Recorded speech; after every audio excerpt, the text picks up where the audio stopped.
My name is Sarah Mitchell, and I never thought I'd be sitting in the back seat of a black Mercedes, watching the familiar streets of Portland, Oregon, blur past my window on this gray November morning. The rain drummed steadily against the glass, matching the nervous rhythm of my heartbeat. I clutched my phone, reading the text message for the 100th time. Family meeting today at 2 p.m. Grandfather's will reading. Be there. Mom. I hadn't spoken to my mother in almost 3 years, not since the explosive argument that tore our family apart. The sting of those harsh words still lingered, words that convinced me I was nothing more than a disappointment to the Mitchell family legacy. My grandfather, Harold Mitchell, had built a successful chain of coffee shops across the Pacific Northwest, starting with a single cart in downtown Portland back in 1962. The business had grown into Mitchell's Brew, a beloved local institution with 37 locations. The driver, an elderly man with kind eyes named Frank, glanced at me through the rearview mirror.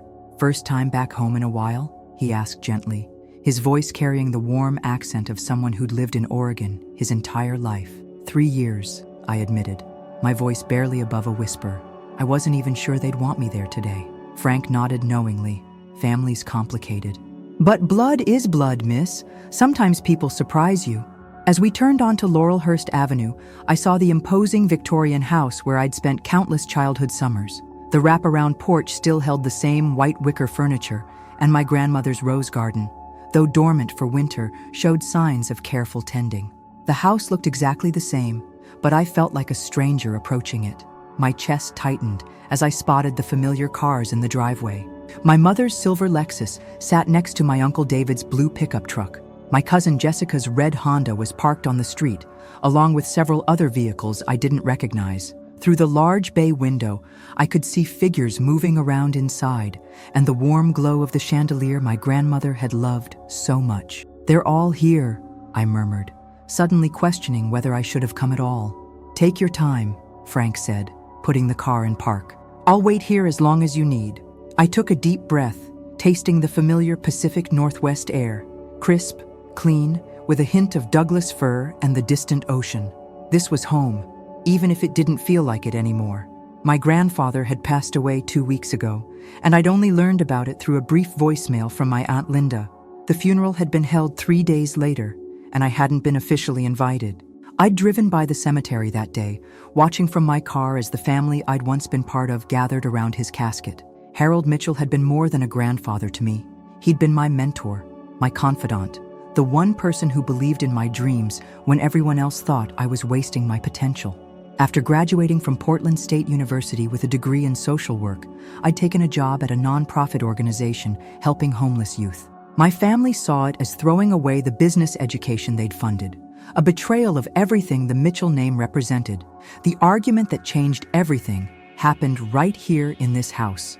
My mother had accused me of being ungrateful, of spitting in the face of everything my grandfather had built. "You could have managed one of the shops," she'd shouted. "You could have been part of something meaningful instead of wasting your time with those people." Those people. As if the teenagers I worked with daily weren't worthy of compassion.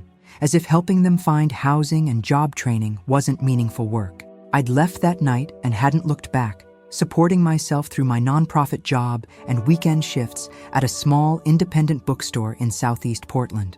Now, staring at the house where so many memories lived, I wondered if I'd made the right choice. My grandfather's funeral had happened without me there to say goodbye, without the chance to tell him how much his support had meant to me over the years. The guilt sat heavy in my stomach, mixing with the anxiety about facing my family again. I opened the car door and stepped into the drizzling rain, the cool droplets immediately dampening my dark brown hair. I'd chosen my outfit carefully, a simple black dress that was respectful, but not overly formal, paired with the pearl earrings my grandfather had given me for my college graduation. They were the only expensive jewelry I owned, and wearing them felt like carrying a piece of him with me. The walkway to the front door seemed longer than I remembered. Each step felt weighted with the history of this place, with memories of summer barbecues and Christmas mornings, of my grandfather teaching me to make the perfect cup of coffee in the kitchen, explaining how the temperature of the water and the grind of the beans could transform the entire experience. I reached the front porch and hesitated, my hand hovering over the brass doorbell that played the first few notes of Danny Boy. my grandmother's favorite song. Through the frosted glass panels, I could see shapes moving in the living room, could hear the low murmur of voices. My family was in there, probably discussing business matters and inheritance details, the practical concerns that came with losing the patriarch of a successful family enterprise. Before I could ring the bell, the door opened, and I found myself face to face with my Aunt Linda. Her red hair, now streaked with silver, was pulled back in the same neat bun she'd worn for as long as I could remember. Her eyes, the same green as my grandfather's, widened with surprise and then softened with something that looked like relief. "Sarah," she breathed, and before I could say anything, she pulled me into a tight hug. "I wasn't sure you'd come." "I wasn't sure either," I admitted, breathing in her familiar scent of lavender perfume and coffee. Aunt Linda had always been the peacemaker in our family, the one who tried to bridge the gaps that seemed to widen with each passing year. "Everyone's in the living room," she said, stepping back but keeping her hands on my shoulders. "Your mother, she's been different since Dad passed, quieter. I think she regrets how things ended between you two." My throat tightened. I regret it too, all of it. We walked through the familiar entryway, past the grandfather clock that had chimed every hour of my childhood, past the family photos that chronicled decades of Mitchell family history. I noticed my graduation photo was still there, positioned between my cousin Jessica's wedding picture and my Uncle David's promotion ceremony at the fire department. The living room fell silent as we entered. 8 family members sat scattered across my grandmother's antique furniture. The burgundy velvet sofa, the matching armchairs, the wooden chairs that had been brought in from the dining room to accommodate everyone.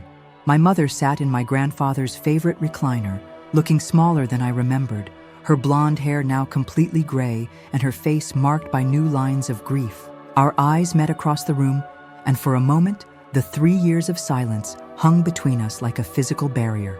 Then my cousin Mark stood up from the couch, his warm smile breaking the tension. "Sarah, it's good to see you." He crossed the room and hugged me, and gradually other family members began to murmur greetings. My Uncle David nodded respectfully from his chair by the window. My cousin Jessica waved from the corner, where she sat with her husband Tom. Only my mother remained silent, her hands folded tightly in her lap, her blue eyes, so similar to my own, filled with an emotion I couldn't quite read. "Well," said a crisp voice from the doorway, "now that everyone's here, we can begin." I turned to see Margaret Holbrook, my grandfather's longtime attorney, entering the room with a leather briefcase and a manila folder thick with documents. She was a woman in her 60s, with steel gray hair and the no-nonsense demeanor of someone who'd spent decades handling delicate family matters. She'd been my grandfather's lawyer for over 20 years, and I remembered her from various family gatherings and business events. "Good afternoon, everyone," she continued, setting her briefcase on the coffee table. "I know this is a difficult time for all of you, but Harold was very specific about how he wanted his final wishes to be handled."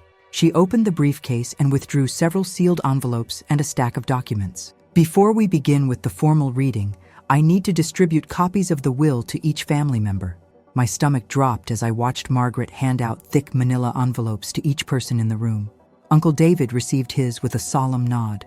Aunt Linda took hers with shaking hands. My mother accepted her copy without looking up. One by one, each family member was given their envelope, until Margaret had distributed 9 copies, and I remained empty-handed. The silence in the room became oppressive. I felt my cheeks burn with embarrassment and hurt. Even after 3 years away, even after agreeing to come today, I was still being excluded. My family exchanged uncomfortable glances, and I saw my cousin Jessica shoot a concerned look toward my mother. I think there might be a mistake," Aunt Linda said quietly. "Sarah should have a copy too." Margaret checked her briefcase again, frowning. "I'm sorry, but I was instructed to prepare exactly 9 copies, and I've distributed them all according to Harold's specific instructions." She looked directly at me with what might have been sympathy. "Perhaps you weren't intended to be included in today's proceedings." The words hit me like a physical blow. My grandfather, the one person I thought had always believed in me, had apparently decided I didn't deserve to know what was in his will. The room felt like it was spinning, and I could feel tears threatening to spill over. This had been a mistake. I shouldn't have come. I stood up abruptly, my chair scraping against the hardwood floor. "I should go," I managed to say, my voice thick with emotion. "I shouldn't have assumed." "Sarah, wait," my mother said, speaking for the first time since I'd arrived. Her voice was softer than I'd heard it in years. "Please don't leave." But I was already moving toward the door, desperate to escape before I completely broke down in front of everyone. I couldn't bear to sit there while my family learned about their inheritances, while I faced the final confirmation that I truly was the black sheep who'd been written out of the family story. I rushed through the entryway and flung open the front door, almost colliding with Frank, who was standing on the porch with an umbrella and a concerned expression. "Miss Sarah?" he said, steadying me with a gentle hand. "Are you all right?" "I need to leave," I said, wiping at my eyes. "This was a mistake. I shouldn't have come." Frank studied my face for a moment, then reached into his jacket pocket. "Before you go," he said quietly, "your grandfather asked me to give this to you personally." He held out a sealed envelope, identical to the ones that had been distributed inside. He was very specific that you should receive it only if you actually came today, and only from me. I stared at the envelope, my name written in my grandfather's careful handwriting across the front. Below my name, in smaller letters, he'd written, "For my brave granddaughter, who chose her own path." "He knew," I whispered, looking up at Frank through my tears. "He knew I might not be welcome inside." Frank nodded, his weathered face creased with kindness. Harold Mitchell was a wise man. He knew his family better than they knew themselves. He also knew you better than you think. He pressed the envelope into my hands. "He wanted me to tell you that he was proud of you, miss. Every single day, he was proud of you." I clutched the envelope to my chest, feeling the weight of my grandfather's final words to me. Through the open door behind me, I could hear Margaret beginning the formal reading of the will, her professional voice carrying through the house. But I couldn't go back in there. Not yet. I needed a moment to process what this meant, to understand that my grandfather hadn't forgotten me after all. "There's a bench in the garden," Frank said gently. "Under the old oak tree. Might be a good place to read that in private." I nodded, unable to speak past the lump in my throat. The garden bench had been my favorite spot as a child, where my grandfather and I used to sit and talk about everything from my school problems to my dreams for the future. It seemed fitting that I would receive his final message to me there. As I walked around the side of the house, the rain began to ease, and small patches of blue sky appeared between the gray clouds. The oak tree stood exactly as I remembered it, its massive trunk scarred by decades of weather, but still strong, still providing shelter. The wooden bench beneath it was damp from the rain, but I sat down anyway, running my fingers over the carved initials that marked years of family history. My hands trembled as I opened the envelope. Inside was a single sheet of paper, written in my grandfather's familiar handwriting, along with what appeared to be legal documents. But it was his personal note that I read first. And as I did, I began to understand that this family gathering was about to become something very different than anyone expected. "My dearest Sarah, if you're reading this, it means you found the courage to come home, despite everything that happened between you and your mother. I'm proud of you for that, sweetheart. I know it wasn't easy. I also know that right about now, you're probably feeling hurt and excluded because everyone else received their copy of the will except you.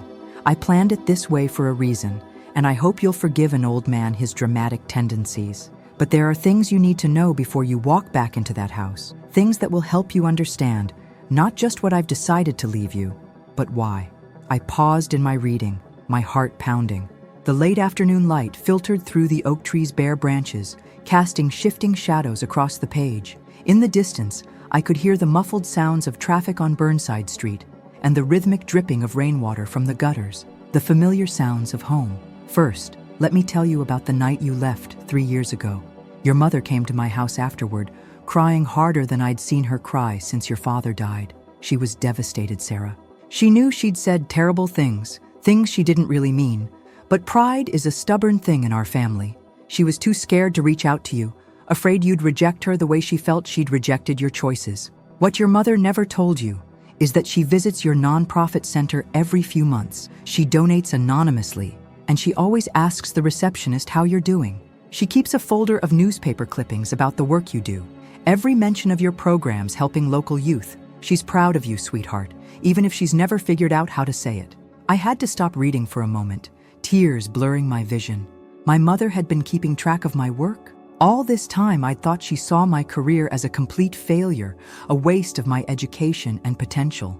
The possibility that she'd been secretly supporting what I was doing was almost too much to process. Now, about the business and this will reading. Mitchell's Brew is worth approximately $4.2 million. Your Uncle David has been managing the day-to-day operations since I stepped back last year, and he's done a fine job of it. Jessica has been handling our marketing and social media presence, bringing us into the modern age whether I wanted it or not. Your cousin Mark has been managing our supply chain and vendor relationships. They've all worked hard, and they deserve to be rewarded for their dedication. Each of them will receive a significant inheritance today, enough to secure their futures and recognize their contributions to what I built. But you, my dear granddaughter, are getting something different, something that I think will surprise everyone in that room, including your mother. My hands were shaking now as I turned to the legal documents attached to his letter. The letterhead read, Holbrook and Associates, and the title made my heart skip, Transfer of Majority Ownership, Mitchell's Brew Holdings. Sarah, I'm leaving you 51% of Mitchell's Brew. You are now the majority owner of the family business. I read the sentence 3 times before it sank in. 51%. Majority ownership. I own the company now. But why? I knew nothing about running a coffee business. I'd spent the last 3 years deliberately avoiding anything connected to the family enterprise. I know what you're thinking. Why would I leave the business to someone who wanted nothing to do with it? But here's what I realized in my final months, sweetheart. You didn't want nothing to do with it.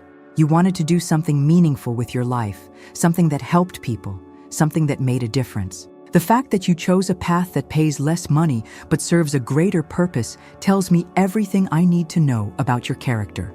Mitchell's Brew was never just about selling coffee.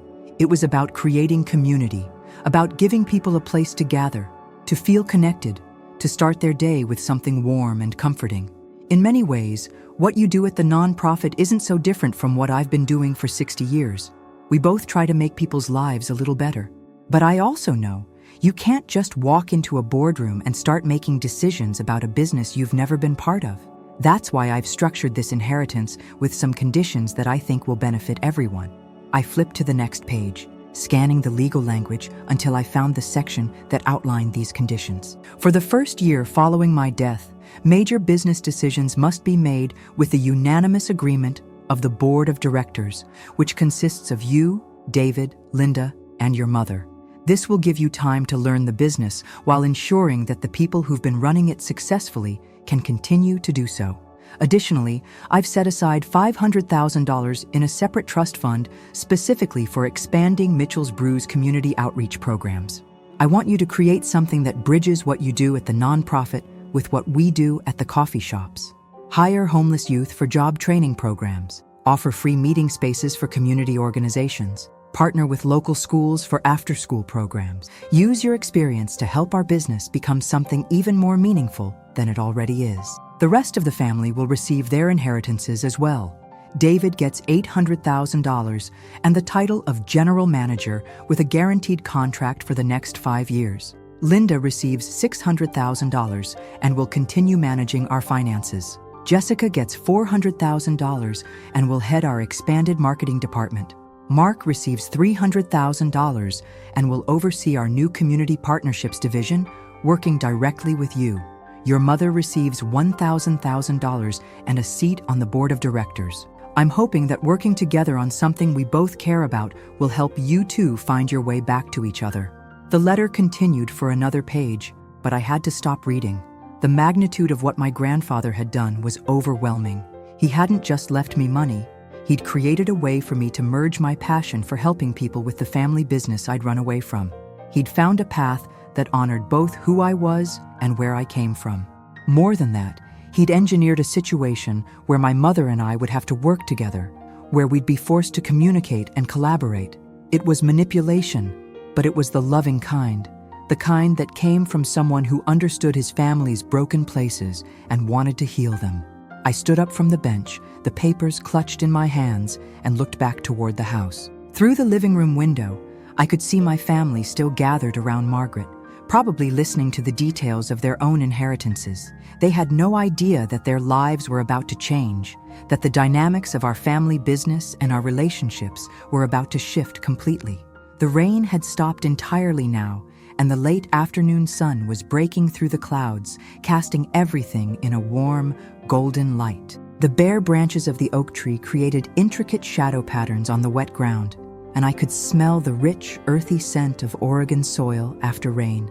I thought about the homeless teenager I'd worked with last week, Marcus, who'd been living in his car while trying to finish high school. I thought about the young mother, Destiny, who'd been sleeping in shelters with her 2-year-old daughter while searching for stable housing. What if I could offer them jobs at Mitchell's Brew? What if I could create apprentice programs that taught life skills along with barista training? The possibilities were spinning through my mind as I walked back toward the house. My grandfather had seen something I'd been too angry and stubborn to recognize, that my desire to help people and his business didn't have to be separate things. They could be part of the same mission. As I reached the front porch, I could hear raised voices from inside. Through the window, I saw my Uncle David standing by the fireplace, his face red with agitation. My mother was still in the recliner, but she was leaning forward now, her hands animated as she spoke. Margaret sat at the coffee table, looking professional, but slightly uncomfortable. I opened the front door quietly and stepped into the entryway, catching fragments of heated conversation. "Doesn't make any sense," Uncle David was saying. "She hasn't been part of this business for 3 years. How can she just walk in and—" "Because those were Dad's wishes," Aunt Linda replied firmly. "And whether we understand them or not, we need to respect them." "But 51%? Jessica's voice carried a note of disbelief. "That's majority control. She could make decisions that affect all of our jobs, all of our futures." "She's not going to fire anyone," my mother said, and her voice carried a certainty that surprised me. "Sarah's not vindictive. She never has been." "How do you know?" Uncle David shot back. "You haven't spoken to her in 3 years. People change, Margaret, and hurt people sometimes want revenge." That last comment stung, but it also made me realize how much my family had been affected by my absence. They weren't just dealing with the shock of my grandfather's will. They were dealing with their fears about who I might have become during our years of estrangement. I took a deep breath and stepped into the living room. The conversation stopped immediately, and all eyes turned to me. I held up the envelope Frank had given me, my grandfather's letter visible in my hands. "I think we need to talk," I said quietly. Margaret looked relieved. "Sarah, I'm glad you came back." I was about to explain to everyone that Harold left specific instructions for me to wait for your return before continuing with the details of the inheritance distribution. I moved to the center of the room, suddenly aware that I was about to become the focal point of a conversation that would change all of our lives. My mother was watching me with an expression I couldn't quite read, part apprehension, part hope, part something that might have been regret. "I know you're all wondering why Grandpa left me majority ownership of Mitchell's Brew," I began, my voice steadier than I felt. "Honestly, I'm wondering the same thing. 3 years ago, I walked out of this house convinced that I wanted nothing to do with the family business. I thought what I was doing with my life was completely separate from what all of you were building here." Uncle David shifted uncomfortably in his chair. "Sarah, we know you've been doing good work with that nonprofit, but running a business is different. It's about profit margins and supply chains and employee management. It's not the same as helping people," I finished. "You're right, Uncle David, but according to Grandpa's letter, maybe it should be." I looked around the room, meeting each family member's eyes. He didn't just leave me the business. He left all of us a challenge. He wants us to figure out how to make Mitchell's Brew more than just a place that sells coffee. He wants it to be a place that actively helps the community, that provides opportunities for people who need them most. I pulled out the section of my grandfather's letter that outlined his vision for community programs and read it aloud. As I spoke, I watched the expressions on my family members' faces change from confusion to curiosity to something that might have been excitement. "Job training for homeless youth," I continued. "Free meeting spaces for community organizations, after-school programs for kids who need a safe place to go." Grandpa set aside $500,000 specifically for these programs, and he created positions for all of us to be part of making them happen. Mark leaned forward from his spot on the couch. "You're talking about turning some of our locations into community centers?" "Not turning them into anything different," I said. "Expanding what they already are.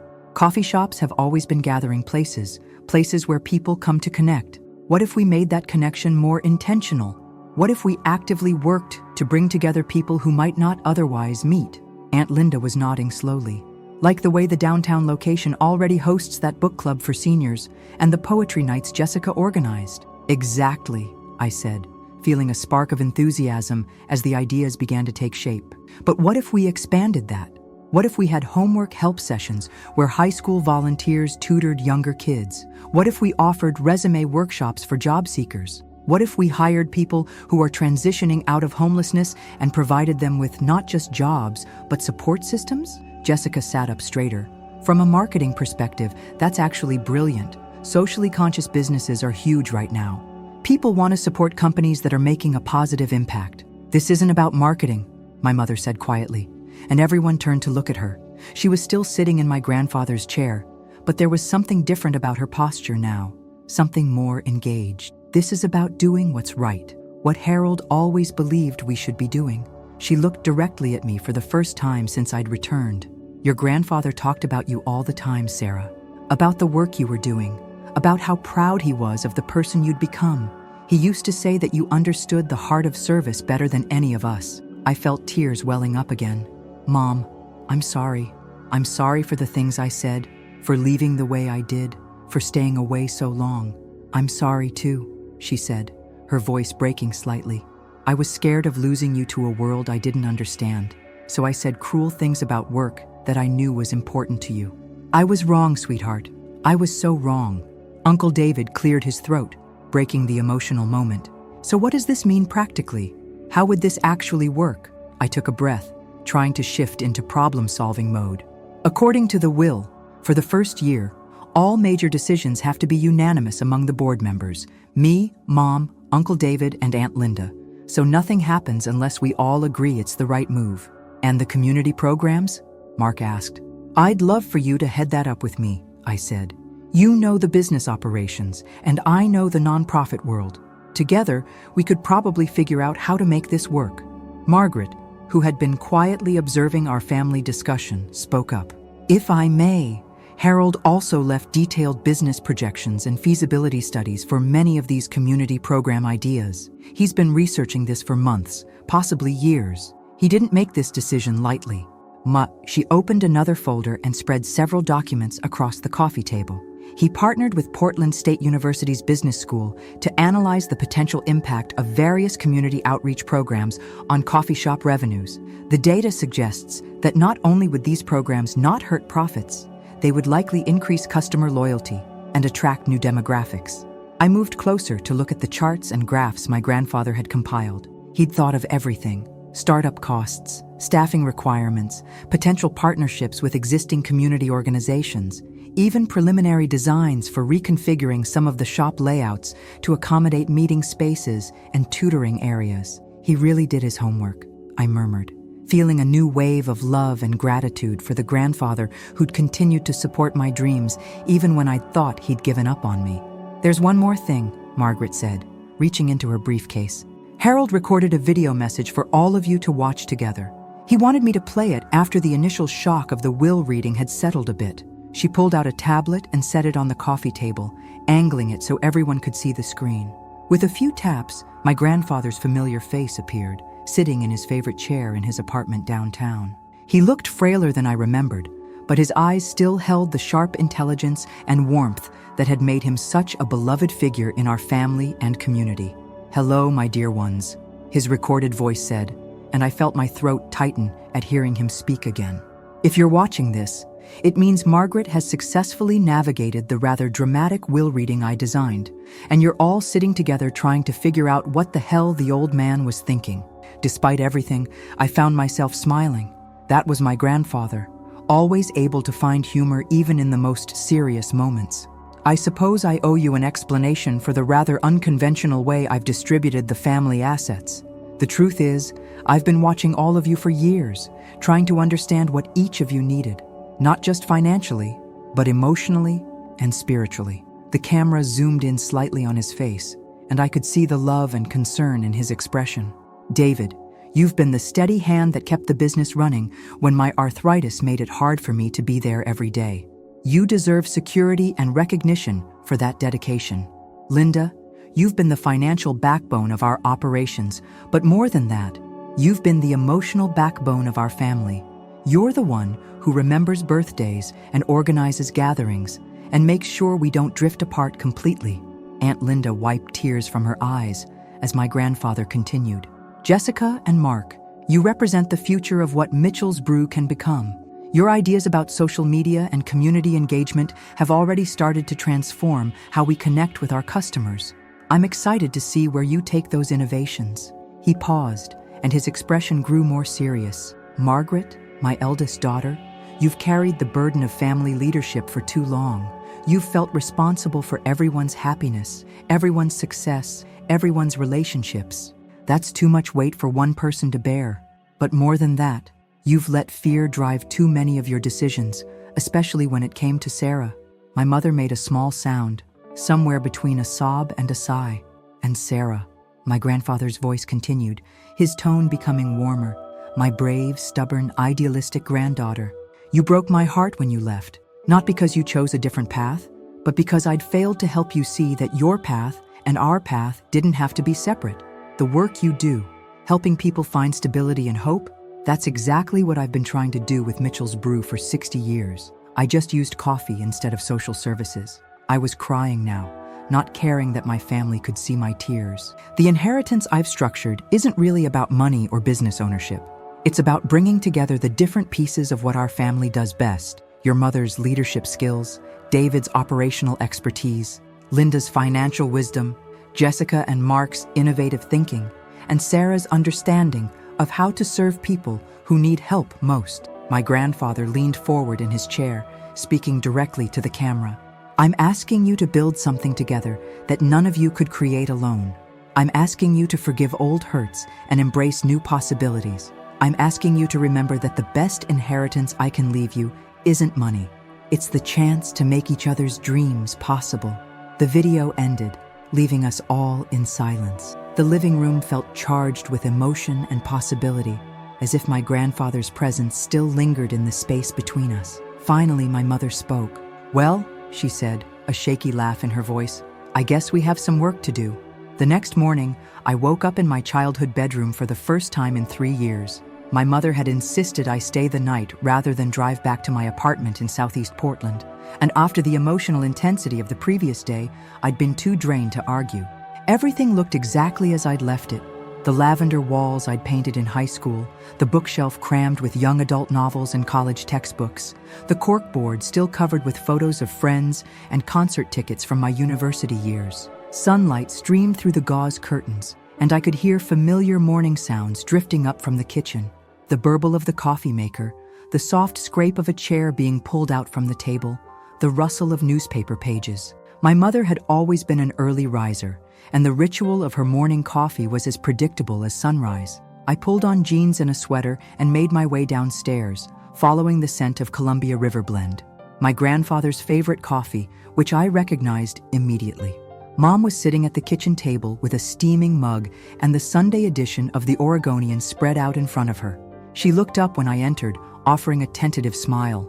"I made extra," she said, nodding toward the coffee maker. "I wasn't sure if you still drank coffee or if you'd switched to tea or those energy drinks young people seem to like." "Still coffee," I said, pulling a mug from the cabinet. The kitchen was exactly as I remembered it too. White cabinets with brass handles, blue tile countertops, the window over the sink that looked out onto the back garden where my mother grew herbs and tomatoes every summer. But I've developed some pretty specific preferences about how it's prepared.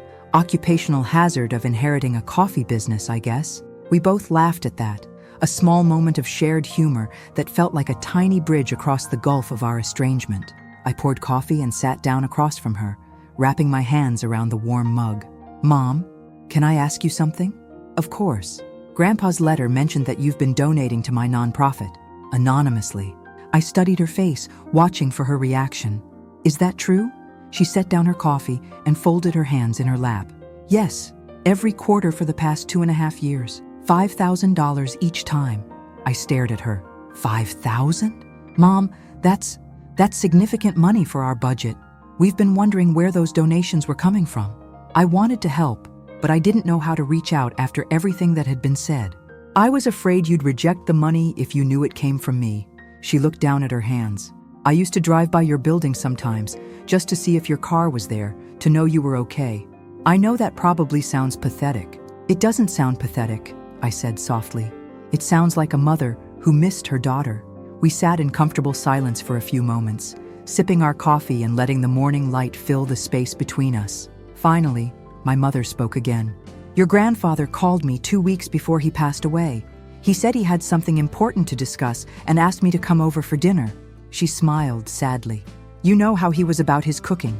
He insisted on making that terrible meatloaf he was so proud of. I laughed, despite myself. The one with the crushed cornflakes on top. That's the one.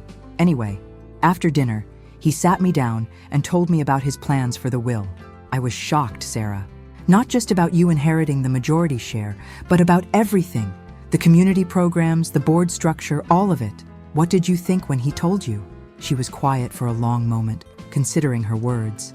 Honestly, my first reaction was panic. The idea of working closely with you, of having to earn your trust again. It terrified me. But then he showed me all his research, all the planning he'd done. He'd thought through every detail, every possible challenge, and he asked me something that I haven't been able to stop thinking about. What? He asked me what I was more afraid of, failing at this new venture, or succeeding at it and discovering that everything I thought I knew about business and family was wrong.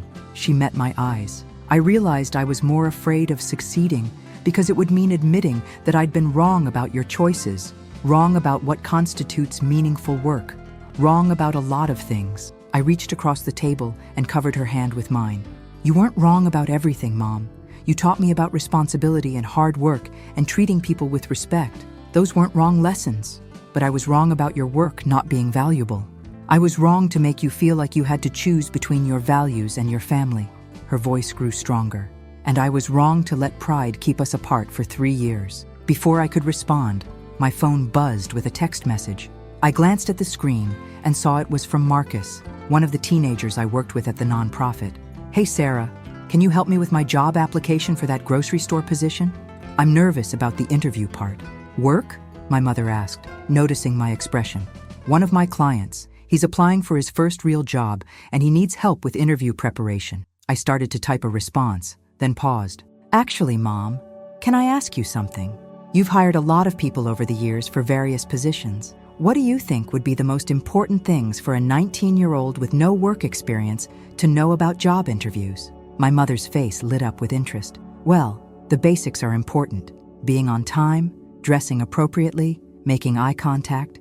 But what I really look for is honesty and willingness to learn.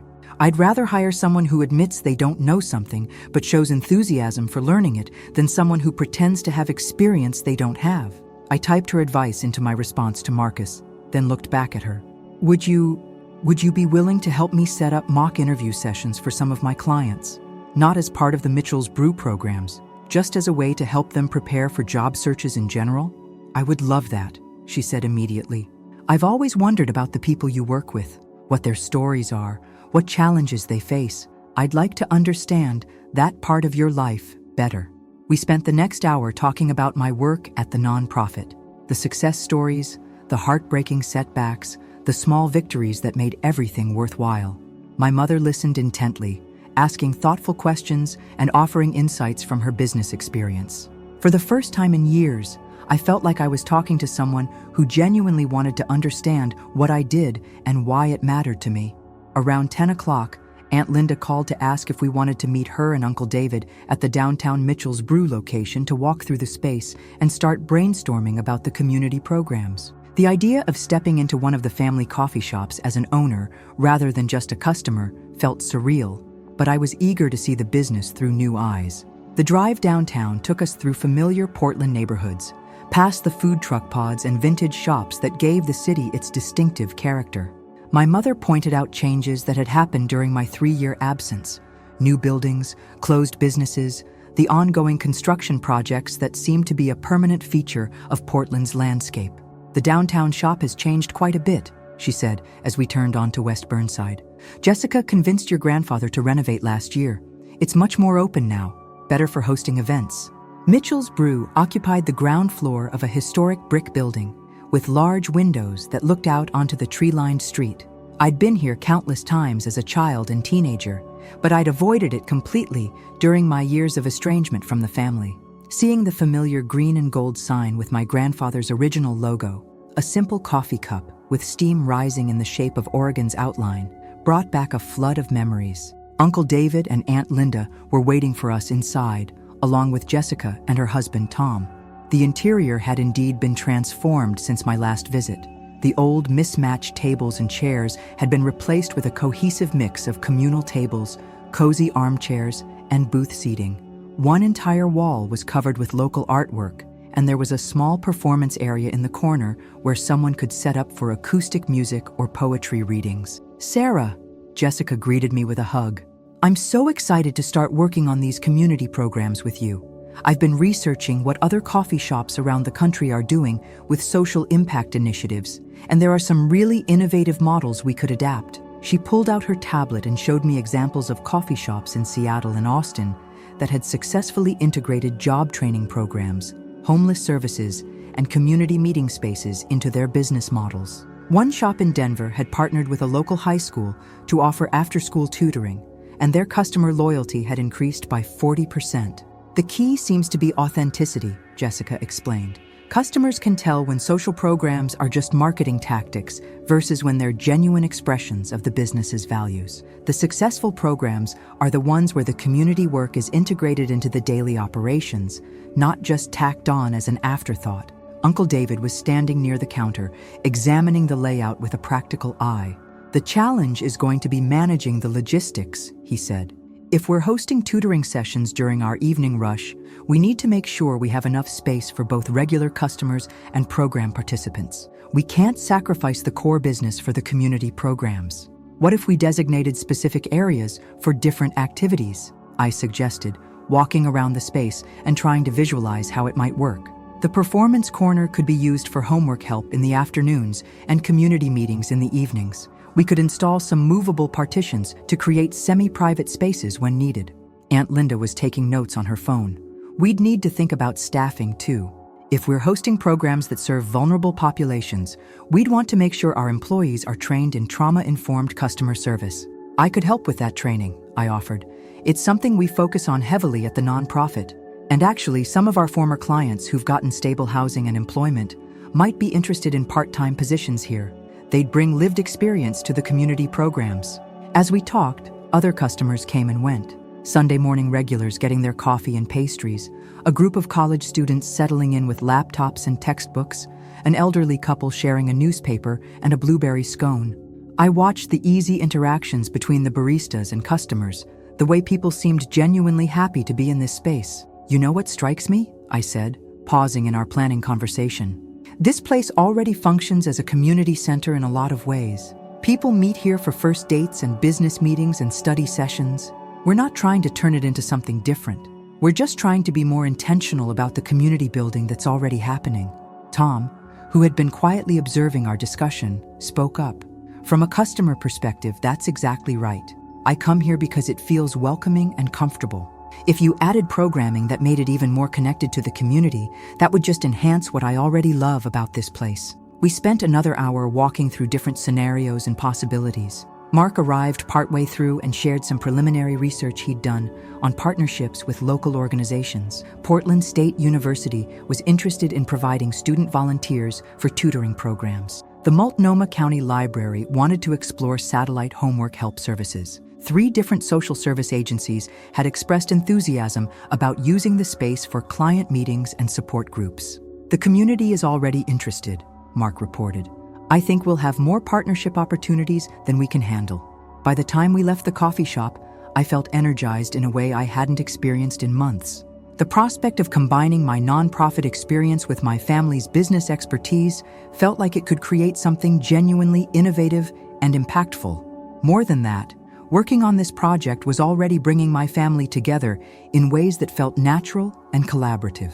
That afternoon, my mother and I drove to my apartment so I could pack some clothes and essential items for an extended stay at the family house. We'd decided that the transition period would be easier if I was nearby for daily planning meetings and decision-making conversations. My apartment was a small one-bedroom in a converted Victorian house, furnished with thrift store finds and decorated with artwork created by some of my nonprofit clients. My mother looked around with obvious curiosity, taking in the community meeting flyers on my refrigerator, the stack of social work journals on my coffee table, the photos of youth program participants celebrating various achievements. "This feels like you," she said, examining a painting that one of the teenagers had created for me. A vibrant urban landscape with the words, "Home is where someone believes in you," written across the bottom. It's warm and welcoming, but also purposeful. "That's exactly what I want the Mitchell's Brew community programs to feel like," I said, folding clothes into a suitcase. "Warm and welcoming, but with clear purpose behind the welcome." As I packed, my mother sat on the couch and picked up one of my photo albums, pictures from various nonprofit events and milestones. She studied each image carefully, and I could see her trying to piece together the life I'd built during our years apart. "Tell me about this one," she said, pointing to a photo of me with a young woman in a graduation cap and gown. "That's Destiny. She came to us 2 years ago with her daughter, living in her car.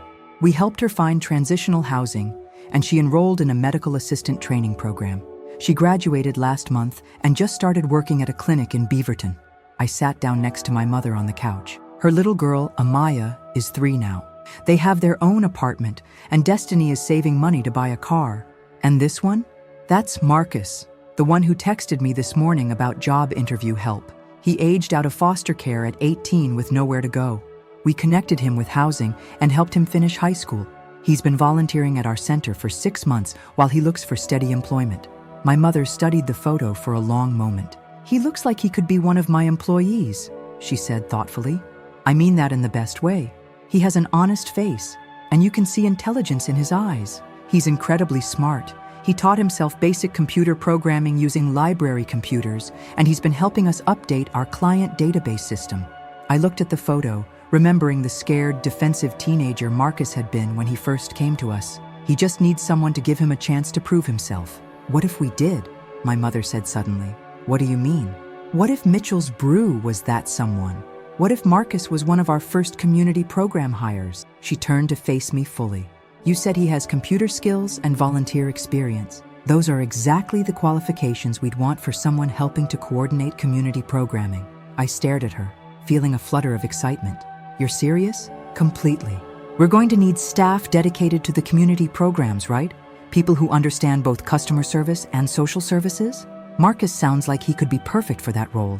The idea was so simple and so brilliant that I couldn't believe I hadn't thought of it myself.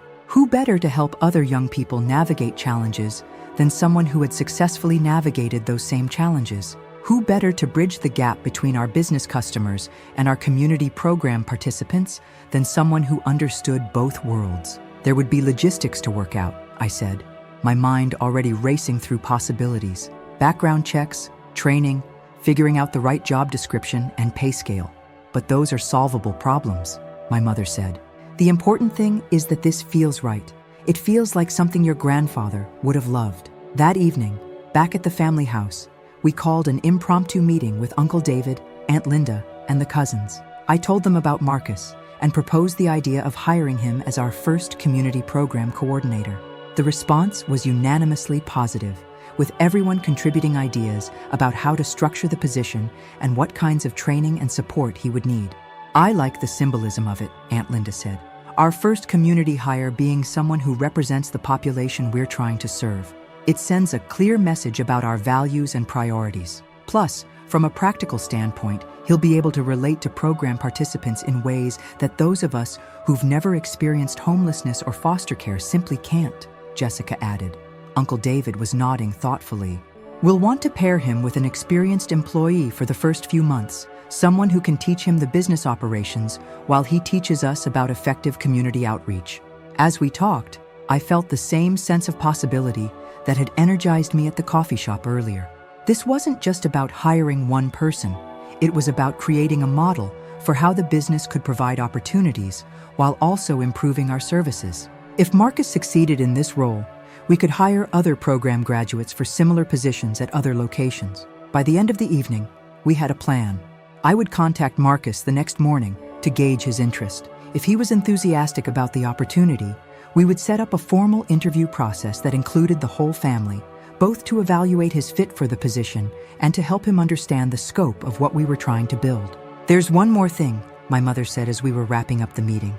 I think we should document this process, not just Marcus's hiring, but the entire development of our community programs. If we're successful, other businesses might want to replicate what we're doing. If we're not successful, at least we'll have a record of what we tried and why. Like a case study? I asked. Exactly.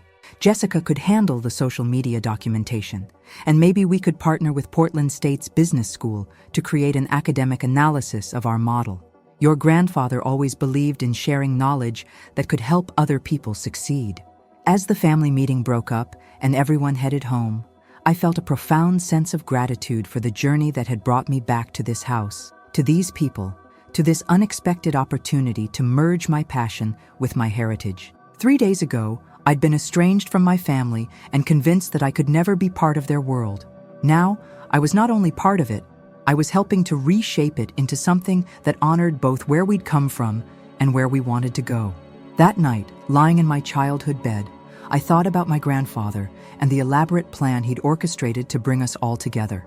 He'd seen possibilities that none of us had recognized, bridges that could be built between seemingly incompatible values and goals. More than that, he'd trusted us to rise to the challenge, to be better together than any of us could be alone. Tomorrow, I would call Marcus and offer him an opportunity that could change his life. I would start the process of turning my grandfather's vision into reality. I would continue building bridges between the world I'd chosen and the family I'd been born into. For the first time in 3 years, I felt like I was exactly where I belonged. 3 months later, I stood in the renovated community space at our downtown Mitchell's Brew location, watching Marcus facilitate a job readiness workshop for 8 young adults who were transitioning out of various social service programs. He wore the forest green apron that had become the uniform for our community program staff, and his confidence in leading the group was remarkable to witness. The key to a successful interview, Marcus was telling the participants, is authenticity. Don't try to be someone you're not, but do emphasize the strengths and experiences that make you a good candidate for the specific job you want. I smiled, recognizing the advice my mother had given him during his own interview process. Marcus had taken her guidance to heart and was now passing it along to others facing similar challenges. The transformation in him over the past 3 months had been extraordinary, not just in his professional skills, but in his sense of purpose and belonging. The hiring process had gone even better than we'd hoped. Marcus had interviewed with remarkable poise, asking thoughtful questions about the position and demonstrating genuine enthusiasm for the program's goals. More importantly, he'd brought ideas and insights that none of us had considered. His suggestion to create peer mentorship opportunities had led to our most successful programming initiative yet. Sarah, Jessica appeared at my elbow, tablet in hand as usual. The reporter from Portland Monthly is here for the interview. Are you ready? I nodded, smoothing down my blazer, one of several professional outfits my mother had helped me select for my new role as majority owner and community programs director. The magazine was writing a feature story about socially conscious businesses in Portland, and Mitchell's Brew had been selected as one of their spotlight companies. The reporter, a woman named Angela Chen, was waiting near the main counter with a photographer. She had an intelligent, curious expression and the kind of focused attention that made me feel like she was genuinely interested in understanding what we were trying to accomplish. Ms. Mitchell, thank you for taking the time to speak with us, she said, extending her hand. I've been following the development of your community programs since the announcement 3 months ago. The model you've created here is getting attention from business schools and social service organizations across the country. We sat at one of the community tables, and Angela pulled out a digital recorder. Let's start with the basics. Can you tell me how you went from working at a nonprofit to owning a coffee shop chain? I laughed, still sometimes amazed by the journey myself. It wasn't exactly a linear career path. My grandfather, Harold Mitchell, founded this business 60 years ago, but I'd been estranged from my family for 3 years before his death. When he left me majority ownership in his will, it came with a challenge to find a way to merge my experience in social services with the family business. And how did you approach that challenge? With a lot of help, I said honestly. I knew nothing about running a coffee business, so I had to rely on my family members who'd been managing operations for years. But they also had to trust me when I brought ideas from the nonprofit world that initially seemed unconventional for a commercial enterprise. Angela glanced around the space, taking in the tutoring session happening in one corner, the job workshop Marcus was leading, and the steady flow of regular customers getting their afternoon coffee. It seems to be working. Can you give me some specific metrics on the program's success? I pulled out the folder I'd prepared with our 3-month evaluation data. Since we launched the community programs, customer retention has increased by 32%. New customer acquisition is up 48%. More importantly, we've served 127 individuals through various programming, with an 86% completion rate for our job training workshops and a 73% placement rate for employment assistance. Those are impressive numbers. Have there been any unexpected challenges? Several, I admitted. We initially underestimated the time commitment required for effective program coordination. We also discovered that some of our regular customers were uncomfortable with the demographic changes in our clientele, which led to some difficult but necessary conversations about our values and mission. Angela leaned forward with interest. How did you handle that pushback? Transparently and consistently. We created informational materials explaining our programs and their benefits to the broader community. We invited concerned customers to volunteer with programming so they could see firsthand what we were doing. And we made it clear that creating an inclusive, welcoming environment for all community members was non-negotiable for us as a business. Did you lose customers? A few, yes, but we gained many more who specifically sought us out because of our community focus. The net result has been positive, both financially and in terms of creating the kind of environment we want to maintain. The photographer took pictures while we talked, capturing the various activities happening throughout the space. I noticed my mother enter the shop and begin chatting with some of the job workshop participants, asking about their experiences and offering encouragement. The sight of her engaging so naturally with our program participants still filled me with wonder and gratitude. Can you tell me about your family's role in this transformation? Angela asked, following my gaze. They've been incredible. My Uncle David manages daily operations and helped us figure out the logistics of hosting programs without disrupting business flow. My Aunt Linda restructured our finances to accommodate the community programming budget. My cousin Jessica handles marketing and documentation, and my cousin Mark coordinates partnerships with other organizations. I paused, considering how to explain the personal dimension of what had happened.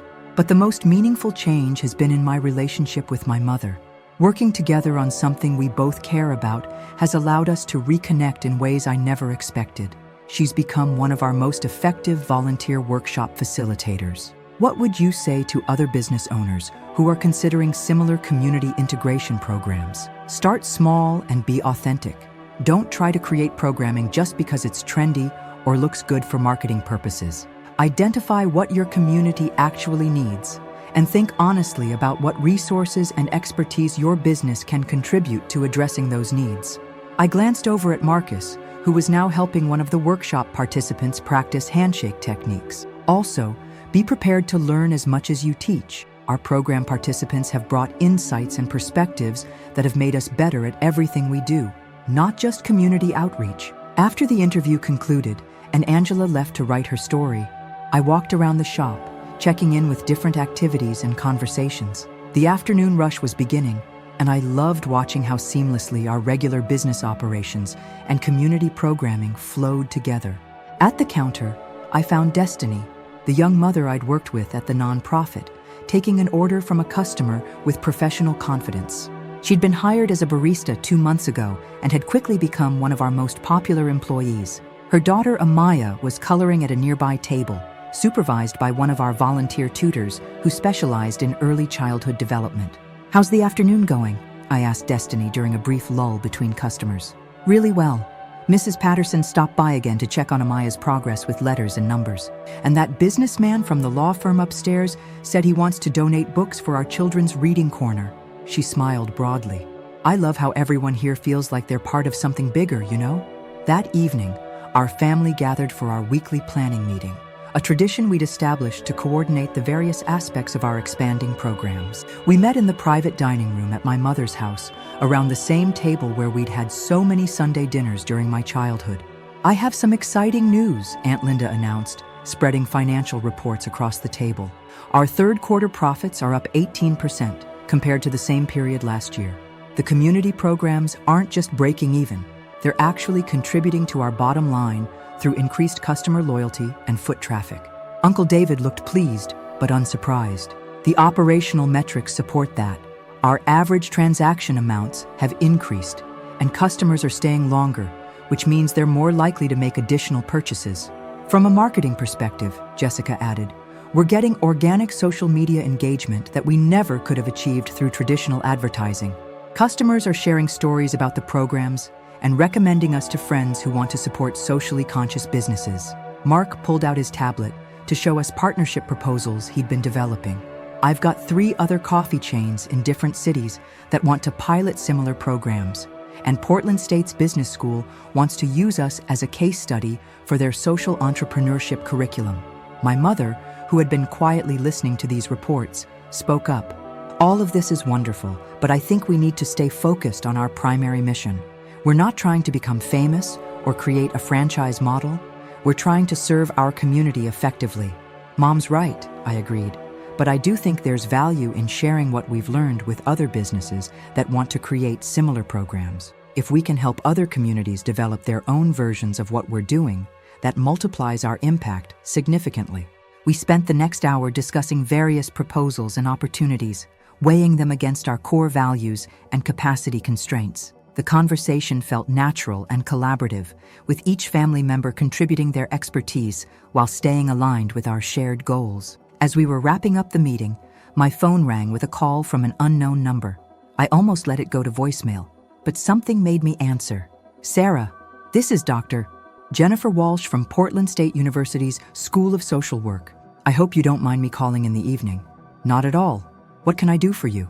I'm calling because we'd like to offer you an adjunct teaching position for our spring semester. We're developing a new course on innovative approaches to community development, and we believe your experience with Mitchell's Brew would provide invaluable real-world perspective for our students. I looked around the table at my family, all of whom were listening with obvious interest. That's a very flattering offer, Dr. Walsh. Can you tell me more about what the position would involve? It would be 1 evening class per week, focusing on case study analysis and practical application of community development principles. We'd want you to use your own experience as a central case study, but also to help students think critically about how different business models can be leveraged for social impact. Teaching had always appealed to me, and the idea of helping train the next generation of social workers felt like a natural extension of everything I was already doing. I'm very interested. Could we schedule a time to discuss the details? After I hung up, my family erupted in excited chatter about this new opportunity. The idea that universities wanted to study and teach what we were doing still felt surreal to me, but it was also deeply validating. You should do it, my mother said firmly. Your grandfather always believed in the importance of education and sharing knowledge. This would be a perfect way to honor that value while expanding your own professional development. 6 months later, I stood in front of my first classroom of graduate students, preparing to teach them about the intersection of business and social services. The semester had gone better than I'd hoped, with students bringing energy and fresh perspectives to our discussions about community development strategies. For your final projects, I told the class, I want you to identify a business in your own community and develop a proposal for how they could integrate meaningful social programming into their operations. Don't just think about coffee shops. Consider restaurants, retail stores, service providers, any business that interacts regularly with community members. One student raised her hand. Professor Mitchell, what would you say has been the most important lesson you've learned from your experience with Mitchell's Brew? I considered the question, thinking about all the changes and growth of the past year. The most important lesson is that false choices are usually just failure of imagination. I spent 3 years thinking I had to choose between my values and my family, between meaningful work and financial stability, between helping individuals and building something sustainable. What I discovered is that those weren't real choices. They were just limitations I'd imposed on myself. After class, I drove to the downtown Mitchell's Brew location for our monthly community advisory meeting. We'd established this group 6 months earlier, bringing together program participants, regular customers, neighborhood representatives, and partner organizations to provide ongoing feedback about our programs and services.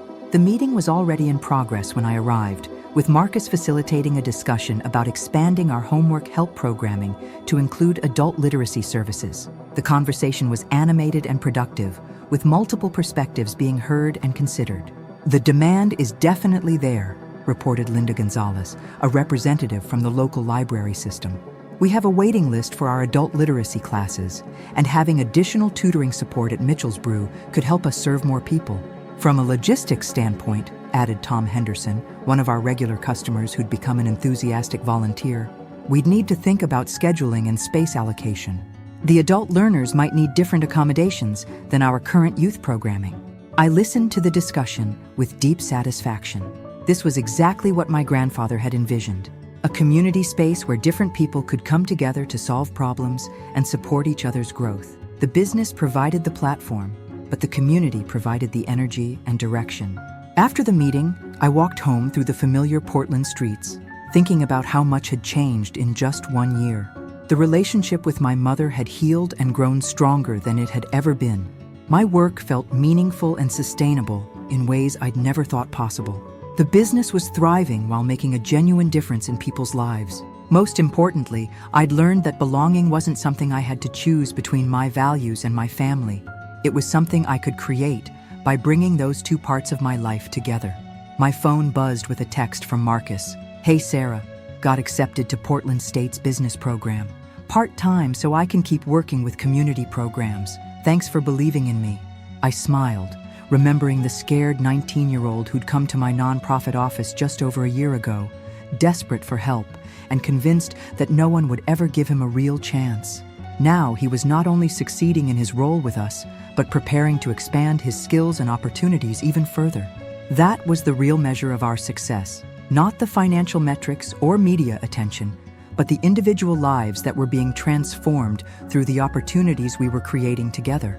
As I reached my mother's house, I could see warm light spilling from the kitchen windows. She was probably reading at the table with her evening tea, surrounded by the comfortable rhythms of home. I thought about my grandfather, about the elaborate plan he'd designed to bring his fractured family back together and create something beautiful from our brokenness. He'd given us more than a business or an inheritance. He'd given us a way to discover that love and ambition, service and success, family and independence didn't have to be opposing forces. They could be complementary parts of a life well lived. I climbed the front steps and opened the door, ready to share Marcus's good news and plan for whatever challenges and opportunities tomorrow would bring. I was home, in every sense of the word, and I was exactly where I belonged.